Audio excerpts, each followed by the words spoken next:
Bienvenidos al programa número 2 de la temporada número 2, en el mes número 3 o 4, no sé en qué mes vamos a salir, de El Poeta y el Diván, un espacio de reflexión política, sindical, filosófica, cultural, deportiva y especialista en Pikachus. Mi nombre es Javier de Fox, soy el Maxi Truso de el marxismo. Mi nombre es Fernando Ramírez, soy docente universitario, psicoanalista, y le digo, Javier, que hoy estoy particularmente muy esperanzado porque siento que soplan importantes vientos de renovación para la política. Se acaba de confirmar la candidatura para legislador en Cava de Caruso Lombardi por la lista del MID, con Sago, el bloque díscolo de... Y que no es casualidad, ojo, no es casualidad porque hace varios meses, y años incluso, Caruso viene denunciando a Chiquimafia. ¿Usted sabía esto? Escúcheme, salvó a 7 equipos del descenso. Y acuérdese, cuando tuvo esa trifulca con García, el ayudante de Madelón, Caruso le desacomodó la gorra a un policía. Sí, por eso.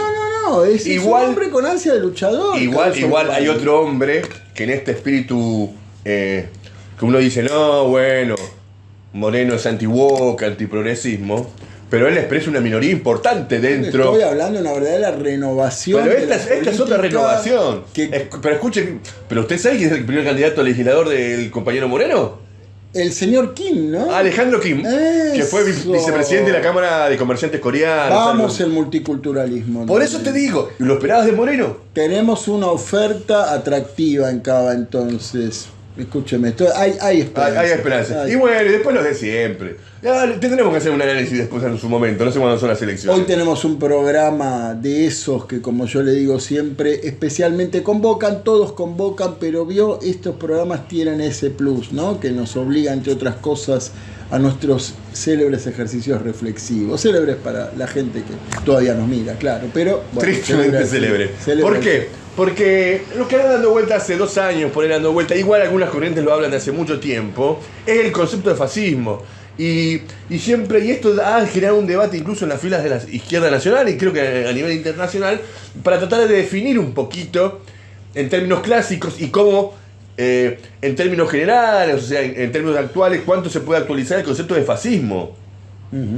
Porque, y esto lo vamos a vincular en la idea, me parece, con algunos conceptos que andan dando vuelta, como por ejemplo la democracia, el socialismo, tratar de vincularlo y traerlo al presente. ¿Cuál es la vigencia del concepto? Ha dicho algo importante, porque usted habló de actualizar, y una de las cosas que pasa con el concepto de fascismo es que parece que se actualiza permanentemente. Tenemos una sobreactualización del concepto de fascismo, a tal punto que se ha vuelto tan abarcativo que queremos, ¿no? Ya que hablábamos de Caruso Lombardi y compañía, bueno, parar un poco la pelota y ver dónde estamos parados. Sí, igual los equipos Caruso mucho para la pelota, no para adelante. Pero la esperanza. Pero lo que sí es importante es esto, que me parece que yo lo introduje en el programa anterior y fieles suscriptores nos han planteado que sería importante desarrollarlo. Así es. Que es esta idea de la confusión que suele existir, que me parece que explica esta sobreactualización del concepto de fascismo, que es la confusión entre autoritarismo y fascismo.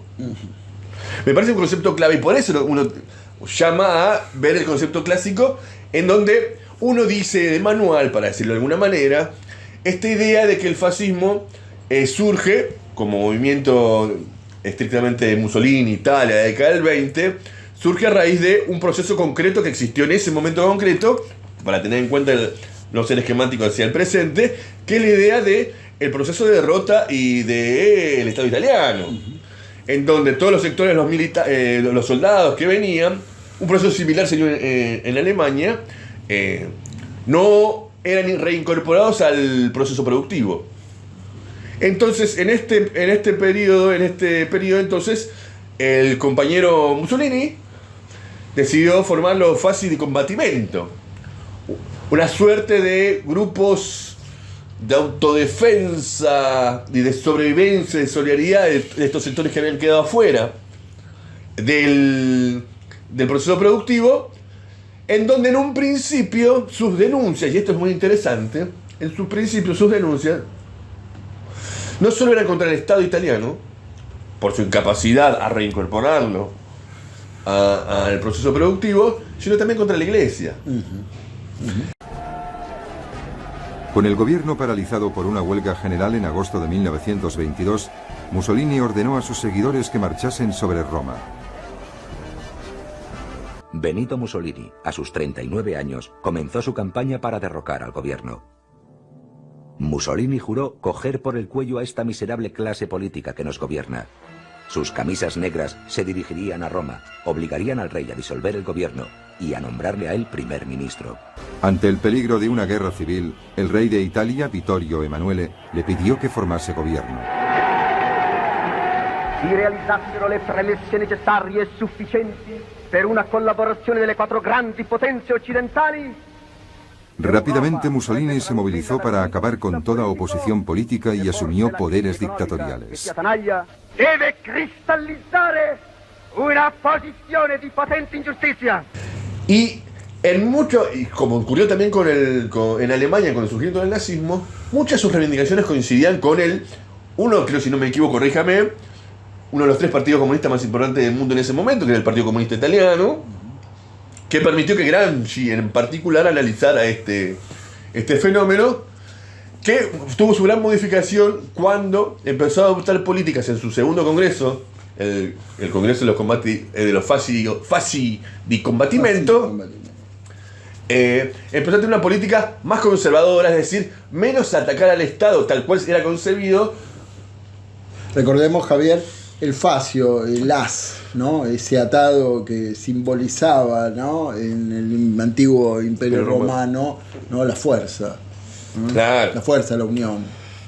Y en ese sentido es donde entra esta idea de todo un sector, principalmente trabajador, y acá un primer debate. Un primer punto para tener en cuenta, que es donde popularmente quienes defienden incluso el concepto clásico de fascismo, lo entienden como una munición de la pequeña burguesía, que sí existió, pero después del segundo proceso de crecimiento, desarrollo de un movimiento que fue originariamente obrero, con estos trabajadores que venían, no se incorporaban. Y este es un gran punto para entender, me parece, que es una combinación que, si bien tiene un gran componente pequeño burgués, pero que fue claramente ligado después de este segundo congreso que estoy hablando, fue ligado a sectores de la industria, de la burguesía italiana. Acá voy a después señalar un segundo detalle.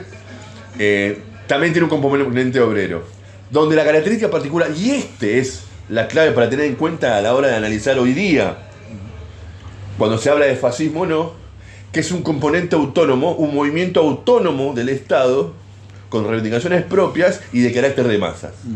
Me parece que ahí está la clave, no sé cómo lo ve usted. Sí, evidentemente estamos comenzando por lo que ha sido el fascismo como fenómeno histórico en sus características más clásicas, llamémosle así, que tenía una finalidad muy concreta, ¿no? Si ampliamos la contextualización en la que surgió, también tenemos que hablar, ¿no?, del franquismo en España, también tenemos que hablar, por supuesto, del nazismo, ¿no? Han sido las grandes reacciones contra todo movimiento, fundamentalmente compuesto por la clase obrera, de ascensos y potenciales ascensos revolucionarios, frente a los cuales las clases dominantes, ¿no?, particularmente los distintos sectores de la burguesía, necesitaban aniquilar, ¿no? Es decir, el fascismo obedeció a una necesidad histórica del capital para aniquilar, ¿sí?, toda proyección, crecimiento y estabilización de movimientos obreros revolucionarios, donde los partidos comunistas, por supuesto, tenían ahí un rol clave, y eso es lo que a grandes rasgos no tenemos que perder de vista a la hora de entender por qué fue posible el fascismo. Después, desde ya, están las particularidades históricas, en Italia, en Alemania, en España, pero a grandes rasgos este fue el suelo común del fascismo. Sí, y ahí hay que tener claro un punto, porque he escuchado compañeros y compañeras plantear que el fascismo era la alternativa en ese momento al comunismo, algo que es falso. ¿En qué sentido es falso?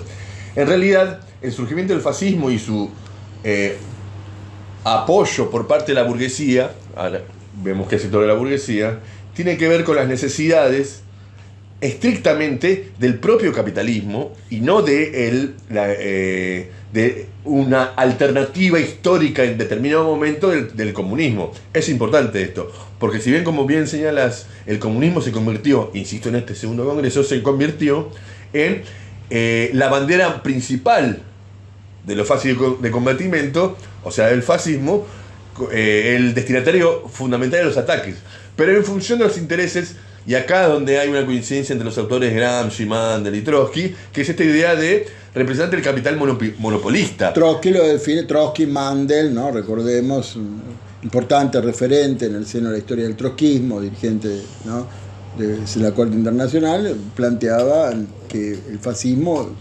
constituyó la dictadura franca y abierta del capital monopolista frente a, bueno, las estructuras organizativas de la clase obrera que existían y los potenciales peligros de la internacionalización de la revolución que ya en Rusia, ¿no?, había sentado su gran precedente histórico. Por lo tanto, el fascismo también hay que entenderlo desde un punto de vista más global en el seno de la lucha de clases, fundamentalmente en la entreguerra, ¿no? Después no nos va a quedar tiempo para el programa, pero volveremos. De paso, dejamos sentado a cierta expectativa, ¿no?, y también nosotros con la expectativa de que vuelvan a mirarnos.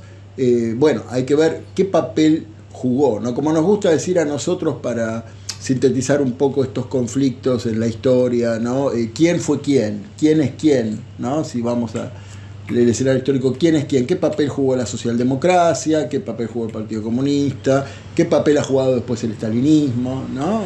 Creo que entonces intelectualmente estamos en esta disyuntiva, en este desafío que tenemos que tener a la hora de analizar la actualidad y los actuales fascismos, que es esta idea de esta particularidad que uno debe ocupar en cualquier análisis histórico, que es justamente el carácter coyuntural, específico, en determinado momento histórico de la lucha de clases, y a la vez como recurso general, como posibilidad general del capitalismo a nivel global y a nivel sincrónico, diacrónico, bueno, eso. Y diría ambos, en el tiempo y también como corte en el tiempo para estructurar una situación histórica, ¿no? Y en esto incluiría algo más, me parece, que es una gran debate que en la Argentina ha marcado fuertemente, que es esta idea de esta similitud en algunos aspectos con el bonapartismo. Bueno, ¿por qué lo digo en Argentina en particular? Porque es muy común identificar a Perón, sobre todo desde el gorilaje, desde el olor a bosta, como fascista, cuando nosotros, por lo menos nuestra condición común, es que estamos hablando de un carácter bonapartista. Aquí hubo un gran intelectual, ¿no?, en la historia de la izquierda argentina, que fue Silvio Frondizi, y de paso, bueno, por supuesto señalamos una de sus grandes obras, que fue La realidad argentina, donde él distingue, ¿no?, al peronismo como bonapartismo para diferenciarlo del fascismo. Fundamentalmente porque lo que reconocía Silvio Frondizi es que el peronismo no fue una superposición al fascismo como la apoyatura en la pequeña burguesía contra la clase obrera, ¿no? Más bien el peronismo se apoyó en la clase obrera, y si bien también logró, ¿no?, un apoyo relativo y menor de sectores de la pequeña burguesía, no era esa la finalidad. Además de que bajo el peronismo, y esto obviamente es lo que todavía, ¿no?, sigue revivando las heridas de las polémicas que serán históricas y generacionales sobre el peronismo, si bien hubo elementos que uno podría considerar propios de un estado de excepción bajo los tres gobiernos del peronismo, ¿no?, que atentaron contra la clásica legalidad del Estado burgués, de todas formas, y que en algunos que otros casos podrían homologarse, ¿no?, a tendencias del fascismo, ¿no?, bandas paraestatales armadas. El primer gobierno peronista, no solo la AAA, no solo el gobierno peronista, en fin, regímenes de torturas, persecuciones, censuras, ¿no?, crímenes políticos, etcétera. Bueno, no reunía las condiciones, ¿no?, que se habían producido en España, en Alemania y en Italia para denominar al peronismo fascismo, ¿no? Porque creo que la categoría de bonapartismo y termino con esto, por lo menos como la emplea Silvio Frondizi y los intelectuales que han suscripto esta caracterización, bueno, refiere a las propiedades más peculiares que tuvo el peronismo como bonapartista, ¿no? Un movimiento que se erigió como árbitro, ¿sí?, entre la burguesía, el imperialismo y la clase obrera, apoyándose en importantes sectores del ejército y la policía. Acá es donde entra una diferencia crucial con el fascismo. Si bien claramente en ambas experiencias después el carácter autónomo de estos movimientos generó incluso crisis interna dentro del movimiento fascismo como del nazismo, en el sentido de los cuales querían continuar la línea de la autonomía, independencia y construcción de un nuevo Estado, y la línea triunfante, encabezada por Mussolini y Hitler, en la cual los corrió de lado. Bueno, yo siempre recuerdo en el movimiento nazi la noche de los cuchillos largos, donde entendemos al capitán Rom como el que era más consecuente con la idea original del nazismo. La quema del Reichstag en el año 1939 en Berlín, ¿no? Mucho antes, sí, perdón, la quema del Reichstag en el año 33. 36. 33, ahí está, 33. Con eso asume 33. Claro, lo asume Hindenburg ahí, no. Bueno, la cuestión es, pasando en limpio algunas cuestiones, me parece. Porque, y acá donde es importante... Perdón, ¿sabes por qué me confundí? Porque en el año 39 fue el cierre de la Cámara de Diputados con Mussolini, ahí sí, en Italia. Y acá nos apuntaban muy bien, en el 33 fue la quema del Reichstag en Berlín, que justamente dio lugar después a la antes de las elecciones y legalizan al Partido Comunista. Básicamente generan las elecciones esas de marzo son fraudulentas y Hitler toma el poder. Ese clima de persecución acusando a los comunistas de haber prendido fuego en el Parlamento. Esto es lo bueno de trabajar en equipo. Bien. Que ahí está un dato, me parece. Y en vivo, como la televisión, ¿verdad? Que ahí hay un dato, me parece interesante, porque el ascenso de Hitler tiene que ver con... necesita el apoyo de la derecha conservadora tradicional alemana, en la cual dicen, muchachos, te lo damos a vos, probamos a vos, más allá de que muchas... Empezando por el partido gobernante de Hilderin, que es el que lo integra. ¿Cómo se llama? Hilderin, si no me equivoco. Hilferin, claro. Lo integra a Hitler al gobierno, ¿no? Después se asume como canciller y después, bueno. Claro, que hay ese otro rol acá. Bueno, pero pasemos en limpio algunas cuestiones, me parece. En primer lugar, esta idea de diferenciar el bonapartismo, o sea, el peronismo del fascismo. Me parece una necesidad concreta. Que nosotros entendemos como bonapartismo. Exactamente. En el caso del peronismo.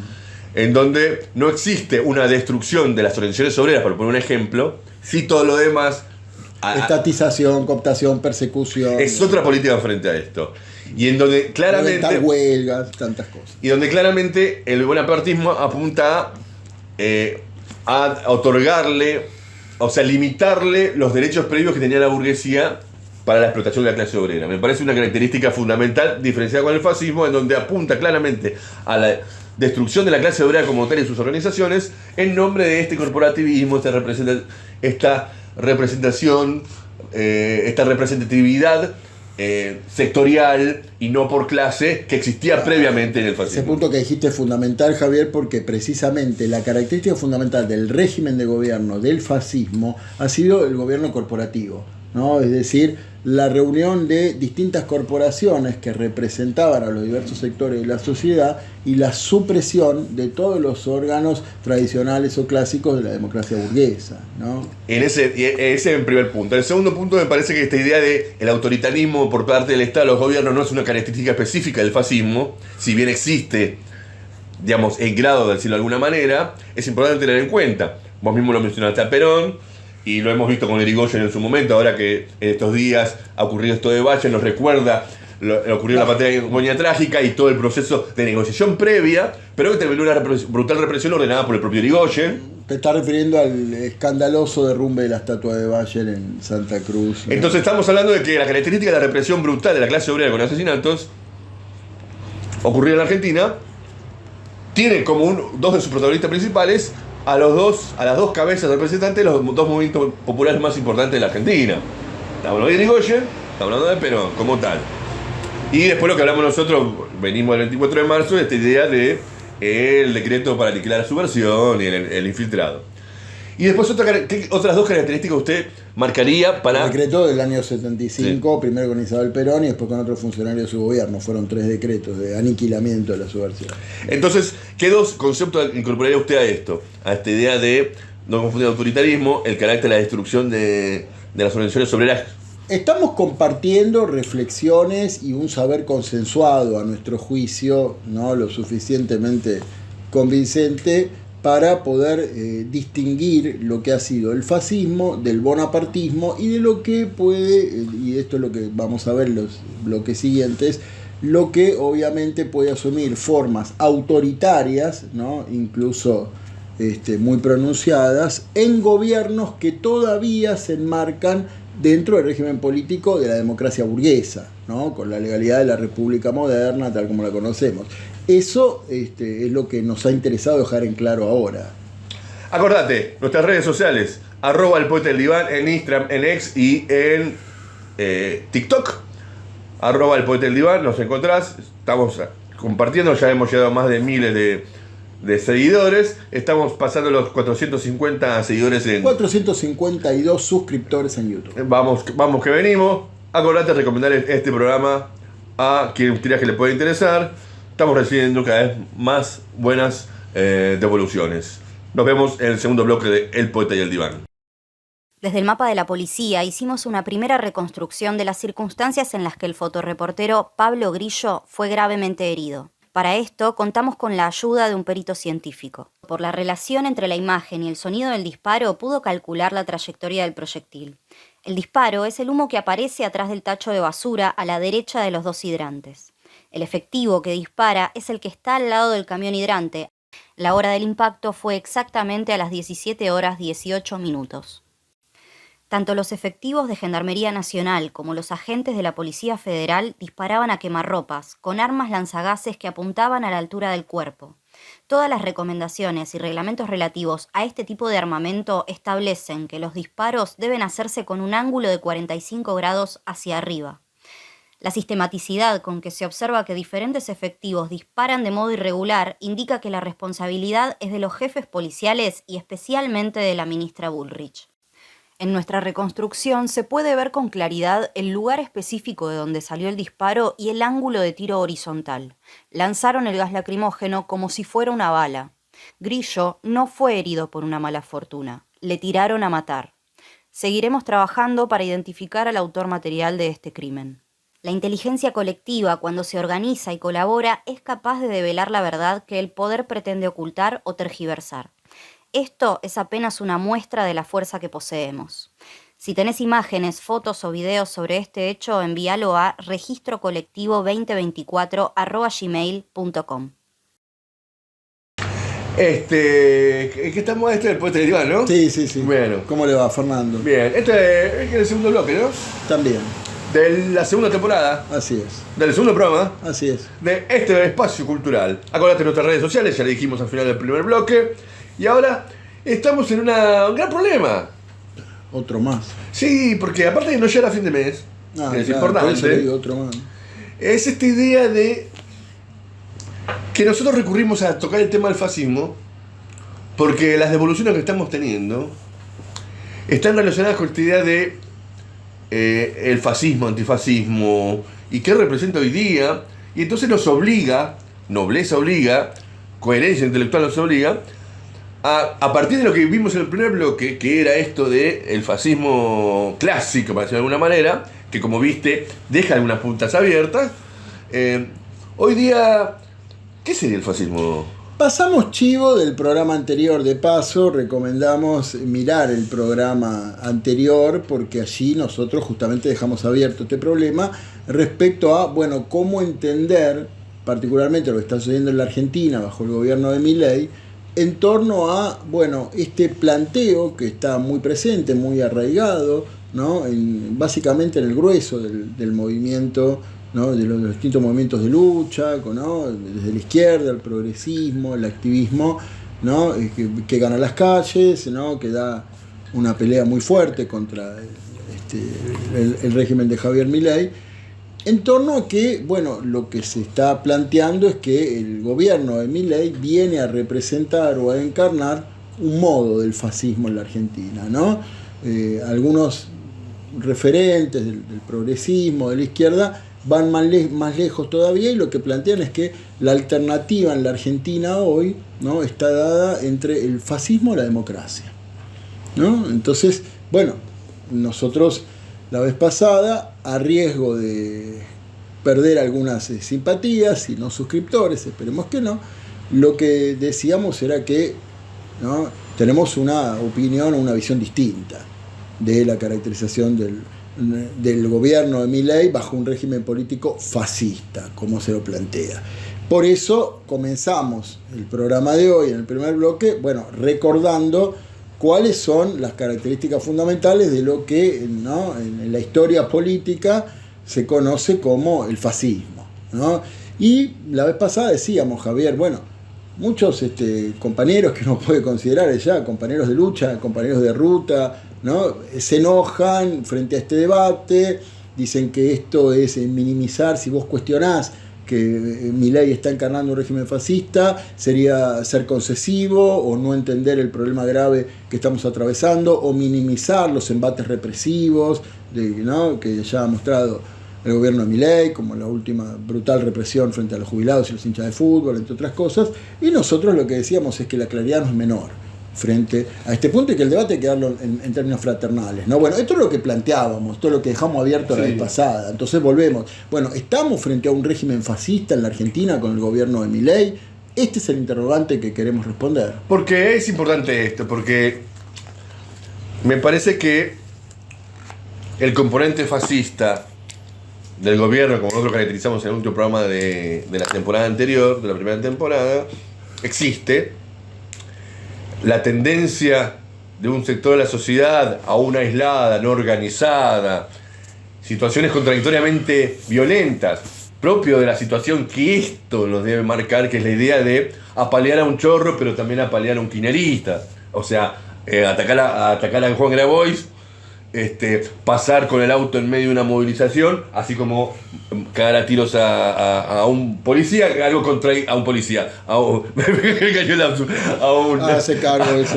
chorro. Bueno, ¿vio por qué yo ensalzaba la figura de Caruso Lombardi cuando le desacomodó la gorra a un policía? Esta situación contradictoria amerita más que nunca una clarificación en cuál es la idea central. ¿Por qué? Porque este componente fascista, por supuesto, es potencialmente una de las opciones en la carta hoy día de la lucha de clases.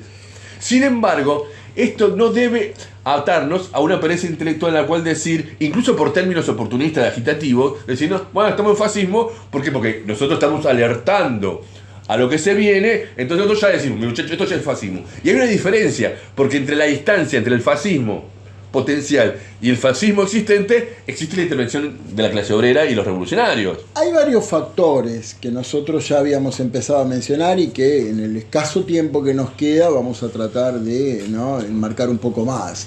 En primer lugar, si nosotros partíamos de la base de que el fascismo fue una necesidad histórica, ¿no?, del capitalismo para aniquilar a una clase obrera con potenciales revolucionarios, ¿es esta la situación presente hoy en la Argentina? Definitivamente no.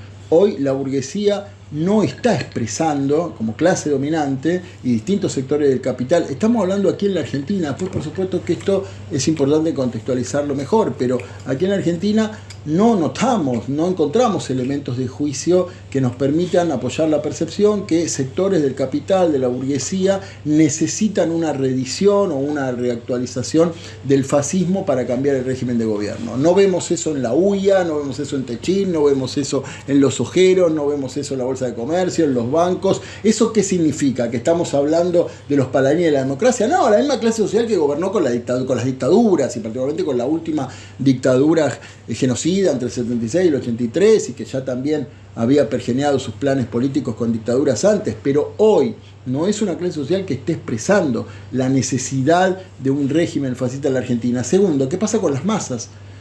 ¿Qué pasa con las masas? El fascismo, vos particularmente lo tomabas con el fascismo italiano, el fascismo es fundamentalmente un movimiento de masas.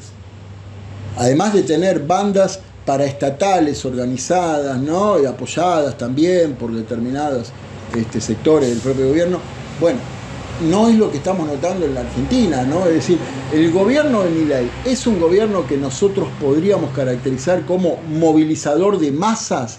Bueno, no lo es claramente, está cayendo su imagen, tiene muchos problemas, es cierto, conserva un importante apoyo social todavía, que las últimas encuestas de opinión lo dan un poco en baja, pero no es un gobierno que apele o recurra a eso. Eso significa que hay que minimizar a sus trolls digitales, o que un día un grupo de libertarios tengan un rapto de locura y salgan, o peor, de planificación política, con el gordo Dan a la cabeza y salgan a pegar palazos. Ahí das un dato. Pero todo eso reúne condiciones para hablar de fascismo hoy.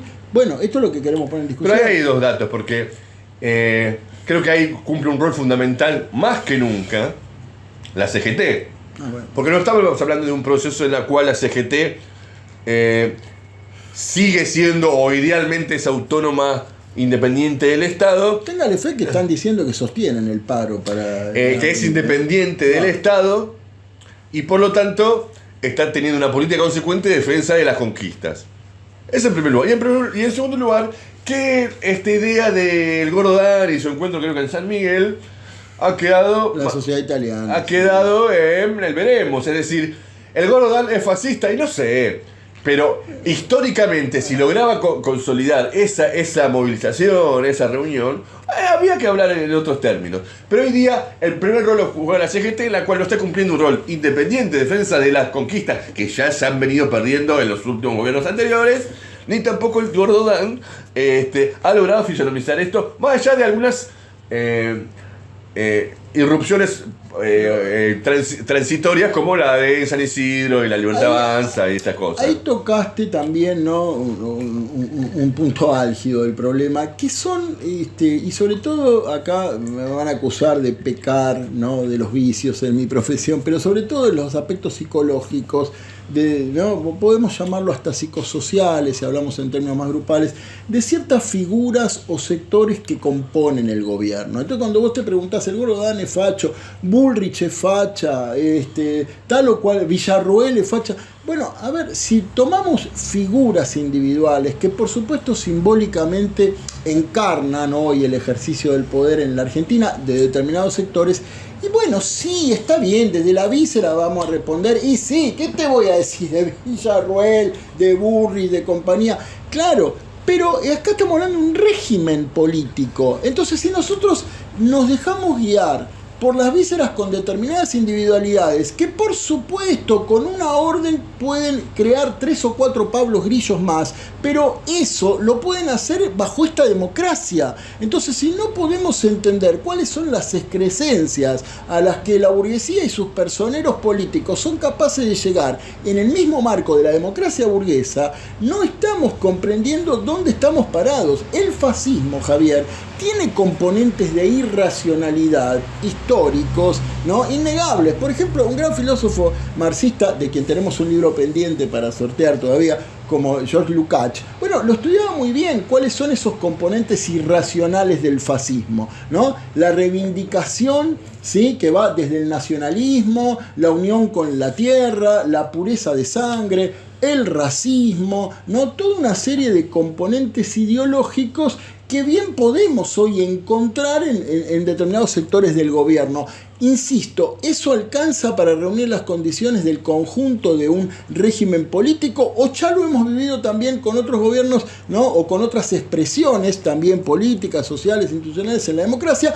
Obviamente este gobierno se está llevando las palmas para encabezar estos procesos, sin duda, pero eso no constituye de conjunto un régimen político donde podamos decir, de nuevo, ¿no? La burguesía necesita el aniquilamiento fascista de movimientos revolucionarios que hoy no hay, de una clase obrera fuerte, organizada, en ascenso, que hoy no hay, ¿no? Entonces, sin duda esto, y luego lo dejo por supuesto y voy a otro punto. Porque hay, escuchándolo a usted, se me recordé a alguien que representa un ícono cultural del fascismo en Argentina. ¿Quién es el ícono cultural político del fascismo en Argentina en los últimos 40 años? No, eso se lo dejó a usted ahora. Biondini, Alejandro Biondini, que ha logrado formar un partido. Y un hombre que de vino crítico este gobierno, ¿no? No, pero es más, claro. Pero no solo eso. Le ha pasado la posta a César Biondini, a su hijo. Y si uno escucha el discurso de César Biondini, función paterna. Si uno escucha el discurso del hijo de César Biondini, Bandera Vecinal, está muy lejos del discurso original de su padre y encuadra más el discurso de Ayerbe, de Moreno. Es decir, el ícono cultural del fascismo en la Argentina en los últimos 40 años es crítico de Milei y ha moderado incluso su discurso en función de algo que sí ve presente, que Moreno también lo ve presente, Ayerbe por eso también se está haciendo más espacio político, que es la idea del nacionalismo frente a ¿qué? Frente al FMI, frente al liberalismo, con variantes como el discurso de América para los americanos de Moreno, pero Biondini reniega eso, por supuesto, con su componente racismo de el inmigrante ilegal, por supuesto en su conservadurismo con respecto al rol de la mujer, todas estas cuestiones que este componente clasista mixto que tiene el nacionalismo y la idea de el obrero, que en esto lo toma de Perón, que es esta idea de el único argentino que existe es el trabajo, no me acuerdo la frase, el que trabaja. Existe una sola clase de hombres, los que trabajan. Exactamente, disolviendo el concepto de clase. Entonces estamos hablando de este ícono importante en función de lo que vos decís. No incluso individualmente, el tipo más fascista de la Argentina, para decirlo de alguna manera, ha dejado de ser fascista. O lo sigue siendo, pero bajo el gobierno de Milei, claro, ante la obnubilación ¿no? de la idea que estamos sí o sí frente al régimen fascista, bueno, claro, es difícil ya distinguir un árbol en el bosque. Lo que yo también quería decir frente a esto, Javier, tomando en cuenta todo lo que vos trajiste, es que la categoría de fascismo en estos planteos ha sido tan elástica ya, ¿no? tan maleable, que bueno, como decía el gran Hegel, en la noche todos los gatos terminan siendo pardos. Hay un filósofo llamado Rocco Carbone, ¿no? Un filósofo estuve leyéndolo, me dijo. De origen italiano, que hace mucho tiempo ya reside acá en la Argentina. ¿Un inmigrante ilegal? No, esperemos que no, y si no, obviamente lo vamos a defender. Si lo quieren deportar a lo Trump, por supuesto, desde ahí lo vamos a defender. Pero Rocco Carbone, bueno, no está haciendo giras con su libro, filma videos, un activista, ¿no? Muy dinámico. Él tiene un libro que es de reciente aparición que se llama Milei y el fascismo psicotizante. Después nos dicen a los psicoanalistas que abusamos de los términos, pero bueno, Milei y el fascismo psicotizante, lanzallamas. Lo que plantea Rocco Carbone es que estamos en un momento Roberto Art, ¿no? Ahí toma algunos pasajes de las dos grandes obras de Art, Los Siete Locos y Lanzallamas. El astrólogo. Exactamente. El astrólogo Lessing. Donde ahí, bueno, Rocco Carbone dice: estamos en el irracionalismo absoluto, como lo planteaba Roberto Ard en sus obras, ¿no?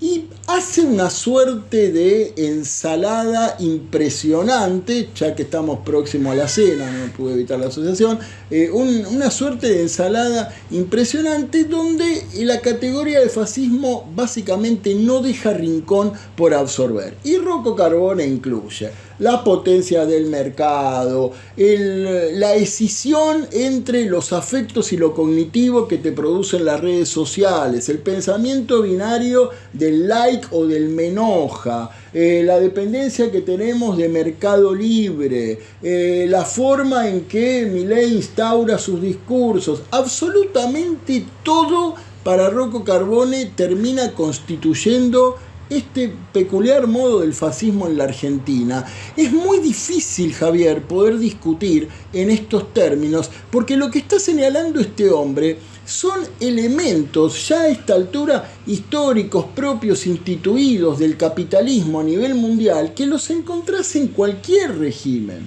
¿no? Digo, la potencia tecnológica, el imperativo de las redes sociales, el me gusta o el no me gusta, la imposibilidad de discutir por las redes, todas esas cuestiones que Rocco Carbone introduce como si fuera lo esencial, porque claro, obviamente hay que decirlo, ¿no? Este hombre está afiliado en el kirchnerismo, ¿no? Él dice todo el tiempo que el Movimiento Nacional y Popular es el que tiene que dar el combate, y yo a cada página que leía me preguntaba, ¿pero es que el kirchnerismo no utilizaba las redes sociales? Cristina no dijo que los bancos la levantaban en pala durante su gobierno, y todas esas características que él describe exceden a un sinnúmero de gobiernos de distintas propiedades en su régimen político hoy. Entonces es muy difícil cuando sostener la categoría de fascismo como una etiqueta tan abarcativa. El mismo Rocco Carbone se ataja por momentos en su libro y dice, bueno, sí, yo entiendo que esto perteneció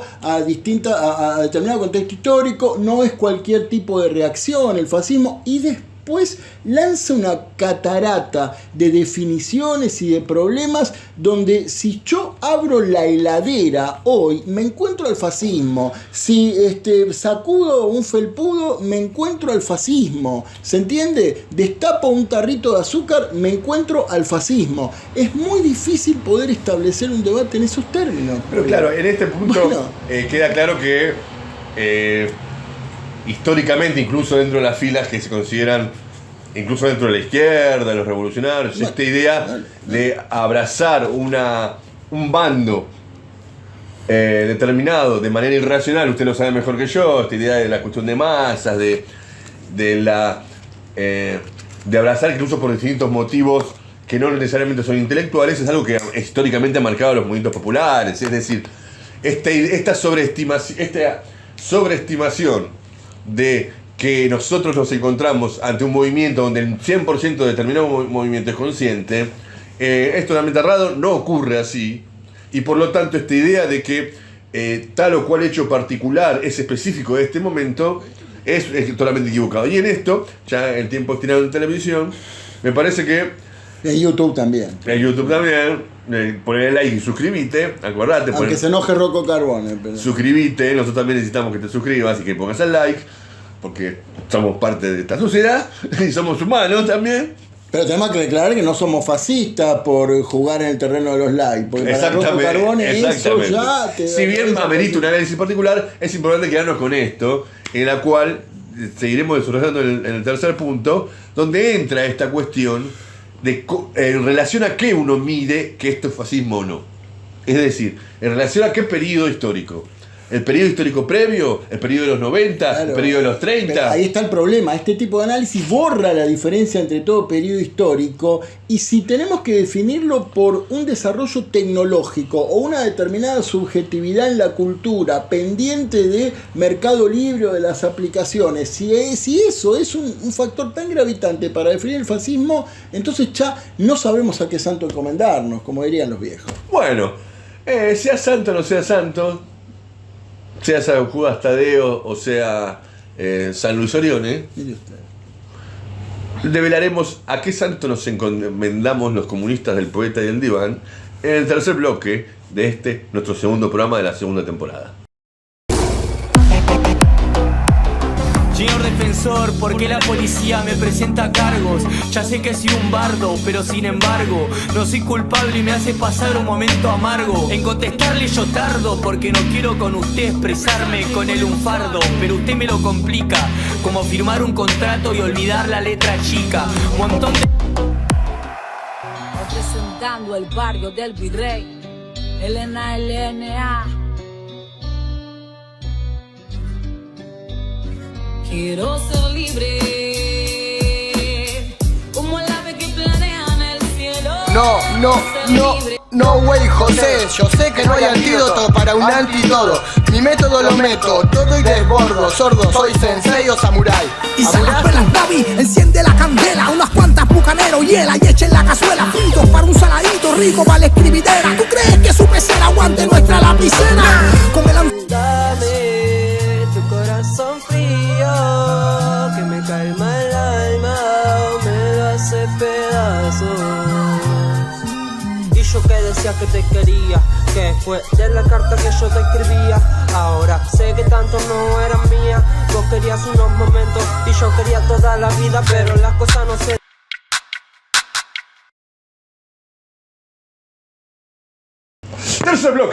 Tercer bloque del Poeta del Diván, programa número 2 de la temporada número 2. Seguimos sobreviviendo a pesar de todo.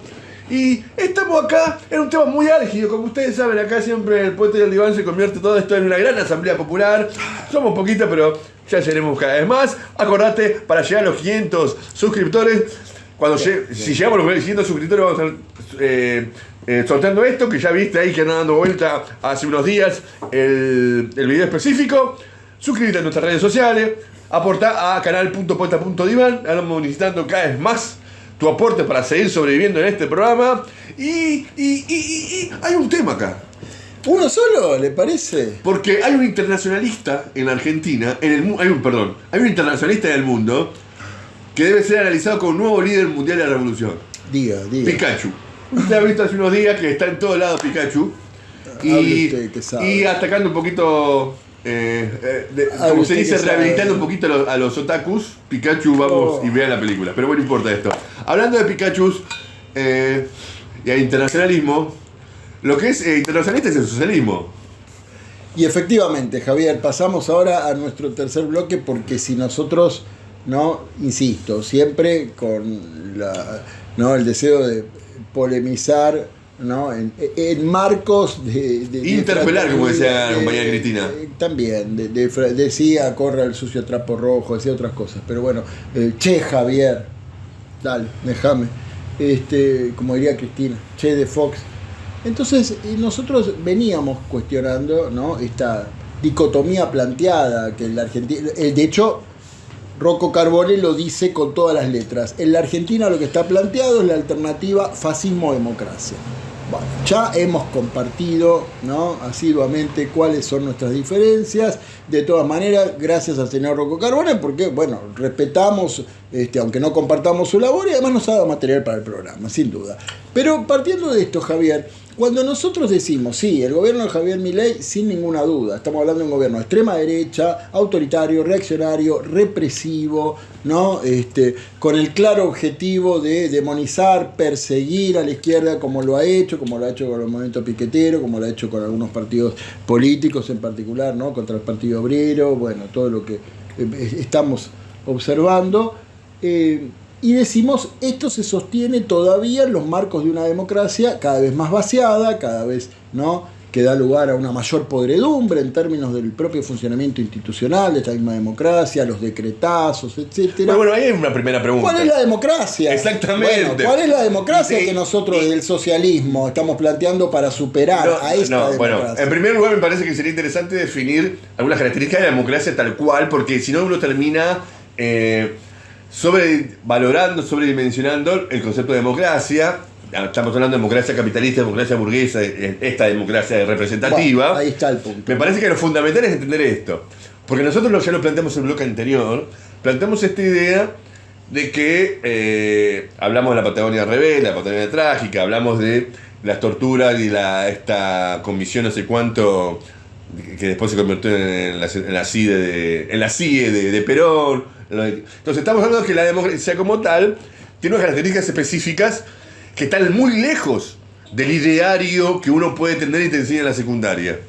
Está muy lejos, porque es una característica de la democracia, el tema de las intervenciones autoritarias, unitarias de los gobiernos, la represión a las movilizaciones obreras, la desaparición, la tortura, y sobre todo esta idea, me parece que entender que como país oprimido, algo que algunos, incluso pseudos intelectuales troquistas, han negado, el Parlamento, lo importante es el Parlamento, que representaría las distintas clases sociales, y ahí dirimirían en términos amigables, dirimirían sus diferencias y conciliarían para encontrar una superación, algo que incluso en los países centrales, los países imperialistas, no existe, y mucho menos en un país como el nuestro, donde presidencialista, la idea de los DNU, de una conducta más autoritaria, está presente. Es decir, está mal si vos te quedás con la democracia como un objeto abstracto. En la práctica, en los 150 años de la historia, 100 y pico, nunca funcionó como tal, como un elemento no represivo de la democracia. Siempre tuvo ese papel. Y entonces, ahí lo dejo a usted, para que me diga. Fundamentalmente porque la democracia, Javier, no se puede entender sin el contenido de clase concreto que la estructura. Entonces, ¿cómo consideramos nosotros, en tanto que marxistas, ¿sí?, debe ser la constitución de la democracia, en otro régimen de gobierno? Y aquí están los puntos fundamentales que vos bien ya habías empezado, a señalar, porque partimos de la base de que si la democracia burguesa es fundamentalmente una democracia al servicio de los intereses del capitalismo, es una democracia cuyos mecanismos de reproducción, ¿sí?, plantea permanentemente, ¿no?, la explotación de una clase contra otra, la sacralidad de la propiedad privada y un monopolio de la fuerza que efectivamente sostenga y garantice. Usted sabe que no soy amigo ese monopolio de la diplomacia. Tu democracia, tu república democrática es la dictadura de una clase sobre otra. Este creo que es el contenido fundamental de entenderlo.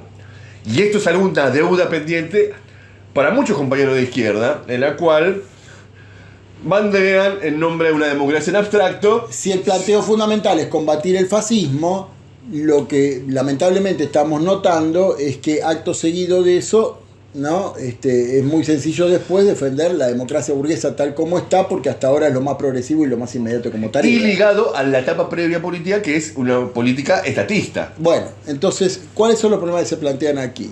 En primer lugar, la democracia debe cambiar de contenido de clase, pero además debe asumir una función histórica y social donde las clases como tal y la propiedad privada como tal terminen abolidas, ¿no? Para lo cual, esta es la tarea pendiente de la clase obrera para el conjunto de la reorganización de la sociedad.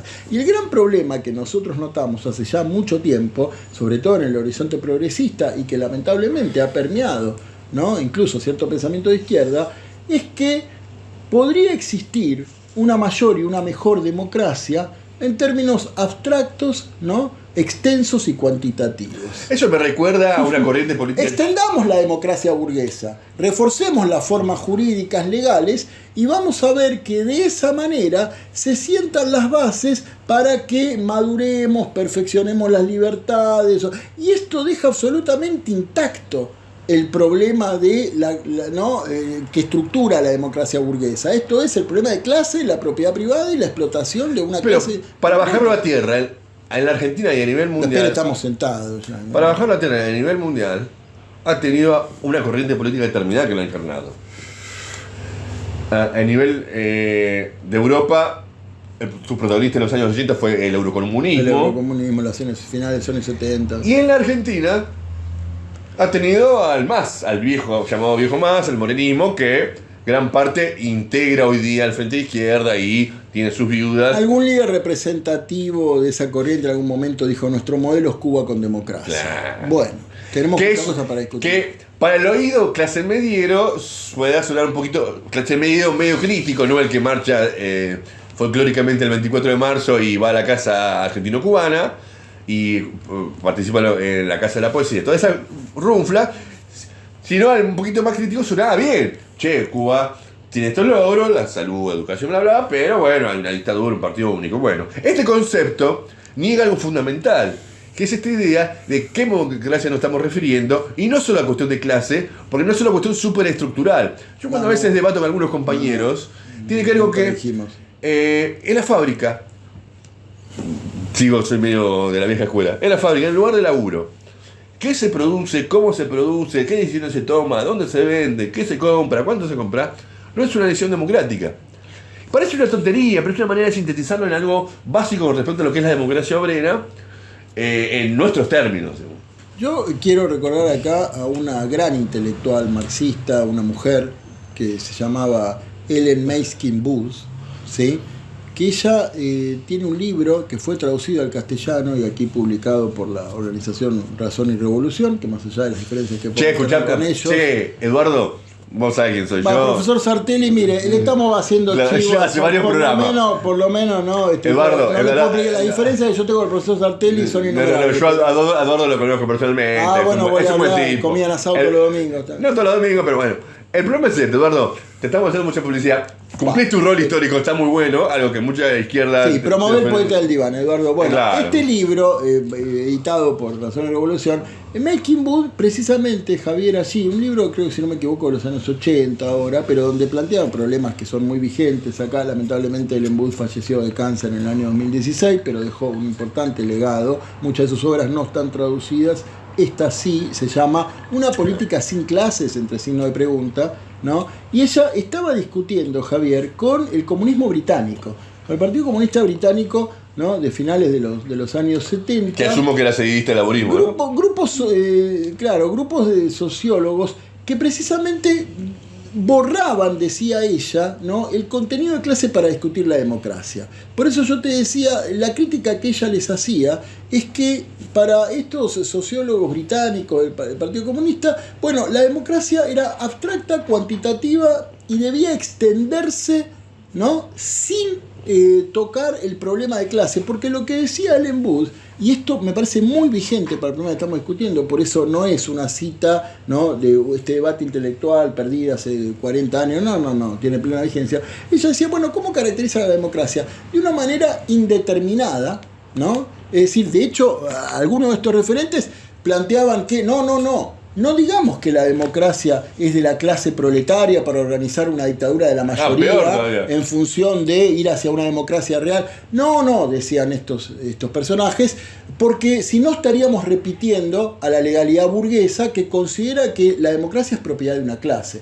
Para nosotros la democracia es indeterminada. Fíjate cómo, ¿no?, Ellen Booth, ¿no?, a mi juicio una visionaria en este sentido, decía, y además de eso, cometían, ¿no?, el terrible embate político de separar permanentemente, ¿no?, la propiedad económica de la acción política. Es decir, la acción política estaba destinada a darle curso a una democracia indeterminada en su carácter de clase, ¿no?, que sea extensiva en los derechos civiles que faltan, las libertades que hay que ampliar, básicamente al conjunto de la población. Aparecían términos, dice ella, que nosotros lo vivimos permanentemente aquí, ¿no?, bajo todo el problema del peronismo, bloques de poder, pueblo, versus otros grupos, aquí podríamos entenderlo como oligarquías, etcétera, que estaban permanentemente desdibujando el carácter de clase. Por lo tanto, la democracia, decía ella, para este grupo del comunismo británico, se terminaba convirtiendo, Javier, en una suerte de fruto maduro, ¿no?, por la continuidad entre el capitalismo y lo que sería el socialismo. Claro. Es decir, estaba totalmente ausente el quiebre y la superación de un régimen por otro. Y este es el problema que nosotros estamos notando, ¿sí?, de hacia dónde se proyecta el horizonte de la lucha progresista, de cierto pensamiento de la izquierda en general, cuando se defiende a rajatabla sin considerar el carácter verdadero de esta democracia, ¿no?, o sea, desde un arrebato parlamentarista o desde alguna otra orientación política. Y vos tocabas el problema del Estado. Ahora, ¿no?, voy a déjame decir dos cositas. No, pero ahora voy a escucharte placenteramente. No, porque mientras te escuchaba atentamente, como siempre te hago, primero, viste que no existe la palabra pueblo en inglés. Es igual people, y que nosotros entendemos como persona o gente, pueblo, las virtudes del idioma español que... Sí, no es como popolo en italiano. Claro. Lo segundo, la society se puede hablar también. Claro, como sociedad. Y lo segundo, con respecto a lo del Estado que vos mencionás, es importante esto, porque el macrismo como tal, que a mi entender, esto no lo hemos hablado, me parece, tiene un carácter más de conservador, más que liberal en muchos aspectos, con su pata ahora la reta como conservador popular, pero bueno. Le dije que está Caruso Lombardi para el legislador en Cava, despreocúpese. Sino también tiene que ver con esta cuestión de que cuando yo hablaba de la distancia, cuando se entiende la democracia, es importante entender que el régimen, en la ruptura del 2001, histórica que significó, le dio un contenido a este concepto abstracto de democracia diferente al previo.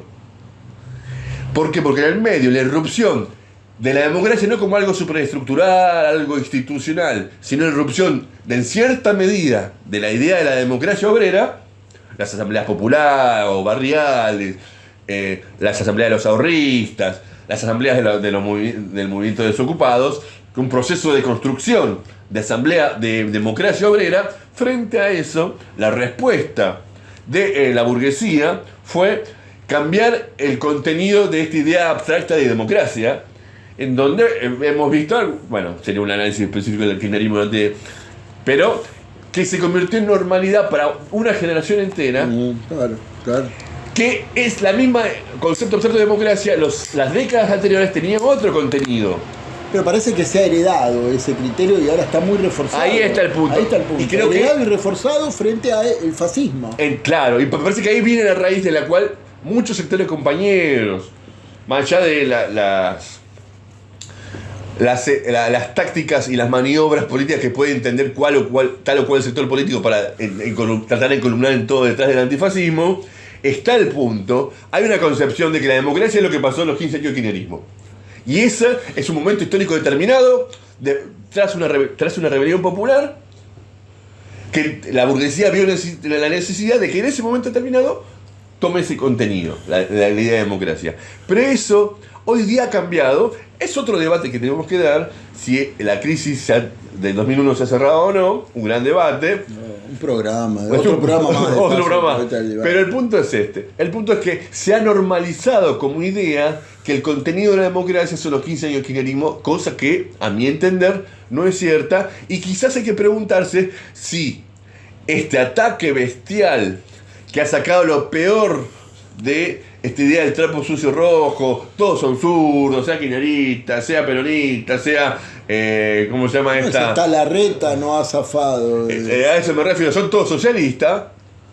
Si eso no es hoy día una determinada relativa y transitoria normalización de la concepción que tiene la población sobre lo que es la democracia. Si la democracia es fundamentalmente en abstracto, ¿no? La libertad de expresión, de prensa, de empresa, de manifestación, etcétera, pero con la sacralización de la propiedad privada, ahí ese órgano fundamental que es el Estado, como el árbitro entre las clases, y hoy, Javier, lo que nos tenemos que preguntar es esto, ¿no? ¿Es la izquierda estatista? ¿No? Bueno, estamos asistiendo a un problema, a un amor estatista, ¿no? Yo creo que... No sé, esto es otro programa. No sé si es otro programa. No sé si lo comenté a usted en persona o lo comenté acá en algún programa. Porque una cosa es el progresismo siempre ha sido estatista. Durante la campaña electoral de Milei, entre las PASO y el balotaje en ese periodo, en algunos debates me he encontrado yo defendiendo el Estado. Usted también. Debatiendo con un liberal, con un mileísta, un adolescente mileísta. Normal que no debatió con anarquistas. Oh, me asesinan. El punto es este. El punto es que esta particularidad del contenido que se le dio a la democracia tras la Rebelión Popular del 2001 es un elemento de presión social y para sacar conclusiones que ha llevado en mayor o en menor medida a que la izquierda argentina termine defendiendo cosas que en un punto son elementos transicionales, como por ejemplo, no sé, los planes trabajar, para decir ahora se llaman de otra manera. ¿Me explico?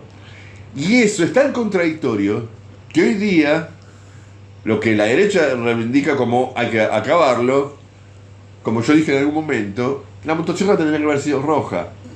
Y entonces estamos en esta disyuntiva, porque frente a un ataque masivo que está ocurriendo, que está en marcha, que está desarrollándose, uno debe saber dirimir, diferenciarse de quienes sostienen este determinado momento histórico y quienes sostenemos la dictadura del proletariado. Ha quedado muchas cosas para variar, muchas Cierre cosas usted y ya por fuera. No, ha quedado muchísimas cosas por fuera, ¿no? Para continuar, básicamente yo haría una segunda parte tratando de superar aquello de segunda parte nunca fueron buenas, cosa que es falso. A mí Terminator 2 me encantó, por ejemplo, pero quiero decir, vamos a hacer... Rocky 2 está buena. También, vamos a una segunda parte con esto, porque han quedado muchas cosas, ¿no? ¿Qué democracia es la que precisamente plantea el marxismo revolucionario, ¿no? Bueno, nosotros hemos acá explicitado cuáles son las críticas a la defensa del Estado burgués, que muchas veces, producto de determinadas caracterizaciones, a nuestro juicio erróneas, incluso ciertas vorágines en determinadas coyunturas de lucha y todo, no permiten,